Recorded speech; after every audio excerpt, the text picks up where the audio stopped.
যে দেখবেন দালালি করছে সবাই মিলে গিয়ে সে দালালকে আগে বেরিয়ে দেবেন, তারপর আমরা লিখে দেব দালালকে। এলাকাকে দুষ্কৃতিমুক্ত রাখতে সংঘবদ্ধ হলো সীমান্তের গ্রাম। তৃণমূল কর্মীকে কুপিয়ে খুনের চেষ্টা, সেই ধরনের ঘটনার পুনরাবৃত্তি যাতে না হয় তার জন্য সংঘবদ্ধ হলো সীমান্তের গ্রাম। ফেব্রুয়ারির 19 তারিখে বসিরহাট মহকুমার বসিরহাট থানার সাতচুরা বাগুন্ডি গ্রাম পঞ্চায়েতের বাঁশঝাড়ি গ্রামের 57 নম্বর বুথের তৃণমূল কর্মী কাদের মোল্লার বাড়িতে রাতের অন্ধকারে ঢুকে কুপিয়ে খুনের চেষ্টা করে একদল দুষ্কৃতী। ওই তৃণমূল কর্মীকে বাঁচাতে গিয়ে আক্রান্ত হয় তার পরিবারের অন্যান্য সদস্যরাও। ওই তৃণমূল কর্মীর মা, বাবা, সন্তান ও স্ত্রীকেও বেধড়ক মারধর করা হয়। পরিবারের চেঁচামেচিতে স্থানীয়রা ছুটে আসলে ওই দুষ্কৃতী দল 5 রাউন্ড গুলি চালাতে চালাতে এলাকা থেকে পালিয়ে যায়। তারপর স্থানীয়দের তৎপরতায় তাকে বসিরহাট সুপার স্পেশালিটি হাসপাতালে নিয়ে যাওয়া হয়। বিষয়টি নিয়ে পরদিন সকালে বসিরহাট থানায় লিখিত অভিযোগ দায়ের করেন আক্রান্ত তৃণমূল কর্মীর বাবা।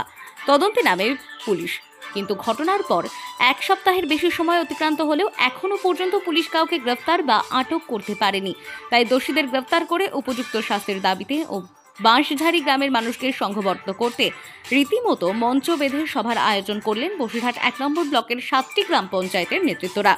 সেই সভায় উপস্থিত ছিলেন উত্তর 24 পরগনা জেলা পরিষদের খাদ্যের কর্মাধ্যক্ষ শাহানুর মণ্ডল, বসিরহাট 1 নম্বর পঞ্চায়েত সমিতির মৎস্য কর্মাধ্যক্ষ শরীফুল মণ্ডল, পূর্তের কর্মাধ্যক্ষ শফিকুল দফাদার ও সাতচুরা বাগুন্ডি গ্রাম পঞ্চায়েতের প্রধান গোলাম মুস্তাফা সহ পঞ্চায়েত সমিতির একাধিক কর্মাধ্যক্ষ ও পঞ্চায়েতের সদস্য সহ গ্রামবাসীরা। শারীরিকভাবে অসুস্থ হলেও এই সভায় উপস্থিত ছিলেন আক্রান্ত ওই তৃণমূল কর্মী কাদের মোল্লা। উত্তর 24 পরগনা পরিষদের খাদ্যের কর্মাধ্যক্ষ শাহানুর মণ্ডল বলেন, কিছু বহিরাগত এই গ্রামে এসে গ্রামের যুবককে কোপায়। তারপর থেকে গোটা গ্রাম ভীত সন্ত্রস্ত হয়ে পড়েছিল, তাই আমরা তাদের পাশে এসে দাঁড়ালাম। আমাদের লক্ষ্য একটাই, বসিরহাট দক্ষিণ বিধানসভাকে দুষ্কৃতি মুক্ত রাখা।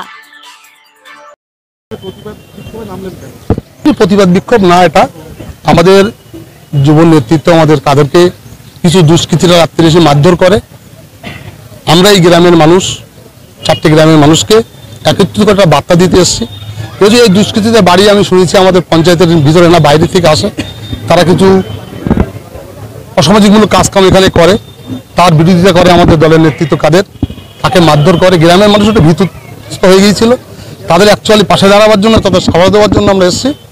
আমাদের প্রতিবাদ একটাই, যে বসিরহাট দক্ষিণ বিধানসভা ক্রিমিনাল মুক্ত করা। দেখো, দুষ্কৃতীরা রাতের অন্ধকারে আসে, তাদের দিনই মানে আসে না।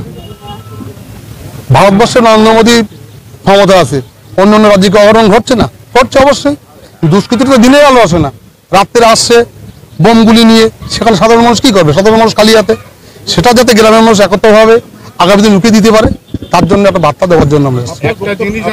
দুষ্কৃতীরা জমি জায়গার ব্যবসার সঙ্গে যুক্ত, তারা কিছু কিছু আমাদের এলাকার মানুষও কিছু যুক্ত আছে, 2-1 জন পয়সার জন্য দেখাচ্ছে কাগজপাতি জমি জায়গা। আপনারা সেটা জানেন, অনেক বামফ্রন্টের জামানায় কখনো রেকর্ড করেনি, দীর্ঘদিনের রেকর্ড হতো না, সেটা আমাদের মুখ্যমন্ত্রী আসার পরে রেকর্ড হচ্ছে। বিগত দিনের কিছু রেকর্ড দেখিয়ে কেউ জমি কিনে গায়ের জোরে দখল করতে যাচ্ছে, সেগুলো বন্ধ করার জন্য আমরা বলছি।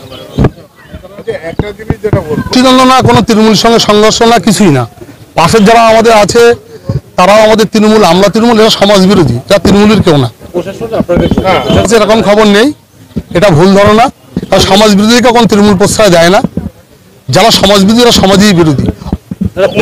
কারণ এখানে আমি তো আগেই বললাম, এখানে কিছু অসামাজিক কাজকাম করতে চেয়েছিল, আমাদের লিডার রুখে দাঁড়িয়েছিল, আমাদের এগুলো এসে হবে না। সমাজ বিরোধী যে কাজ সেটা তারা করেছে। কিছু জমি জায়গা কেনা আছে, এই ধরনের আছে। প্রশাসন অবশ্যই পাশে, তারা তো বাড়ির মতন দাঁড়াচ্ছে, খুঁজছে, পাচ্ছে, চেষ্টা করছে। এখনো অ্যারেস্ট হয়নি, কিন্তু প্রশাসন চেষ্টা করছে অ্যারেস্ট করার জন্য। হ্যাঁ, অভিযোগ করা আছে। গ্রামবাসীকে রুখে দাঁড়িয়ে একটা জায়গায় দাঁড়ানোর জন্য করেছি, সাথে সাথে প্রশাসনকে একটা বার্তা দিয়েছি, যাতে দ্রুত অ্যারেস্ট করা যায়।